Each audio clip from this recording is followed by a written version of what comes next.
We offered a game to Esther, and she had such fun with it. She loved that feeling of ease and flow so much.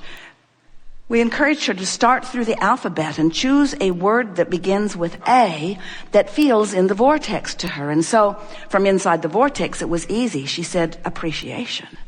And then just held the thought long enough that she received the feeling of complete alignment with her source. And then we said, choose a B word. And she said, bask, that's easy.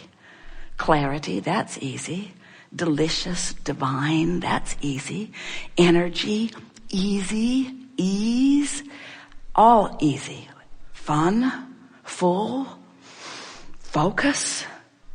Now from inside the vortex, focus. Ooh, focus is fun. Focus feels great if you're inside the vortex. If you're not in the vortex and you think focus, now it feels like harder work.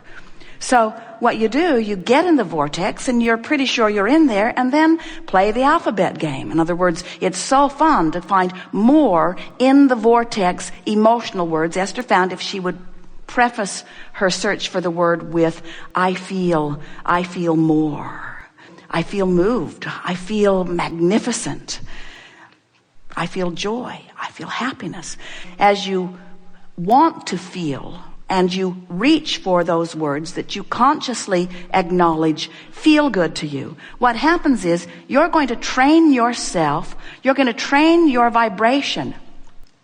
You're going to train your point of attraction. You're going to train your point of attraction into everything that you've asked for. And then what happens is it has to start showing up. So then it gets easier and easier and easier. Because not only then are you proactive because you're deliberately going to the vortex that no one else can see, and you're deliberately reaching for a feeling that feels good only to you because you're in there all alone. In other words, you're deliberately doing it, but if you do it long enough, what begins to happen, and long enough, we only mean a day or two or three or four, a week, a month.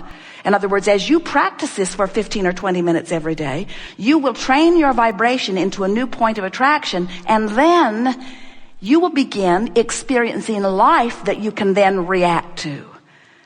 Wonderful life. In other words, isn't it great when there is someone lovable standing right before you who is so easy to love? But before you know about the vortex, and before you know about how you can find the feeling of love even if you are surrounded by scoundrels, before you know that, then lovable ones usually just train you to be annoyed at those who aren't lovable. You say, you could be more lovable and I would feel better. If your behavior were better, I would have a better life. And there is no premise more flawed or more disadvantaged to you than to believe that something that you have no control over has to be different before you can feel better.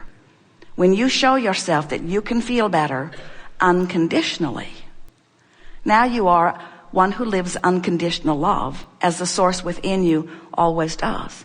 And now you can be the deliberate creator of your experience. And nothing is more fun than to be in a physical body in this leading edge time-space reality where contrast is giving you constant new bounces.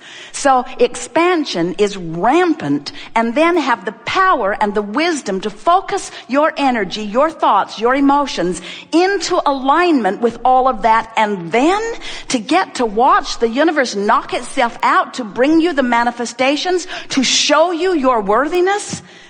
That's why you came.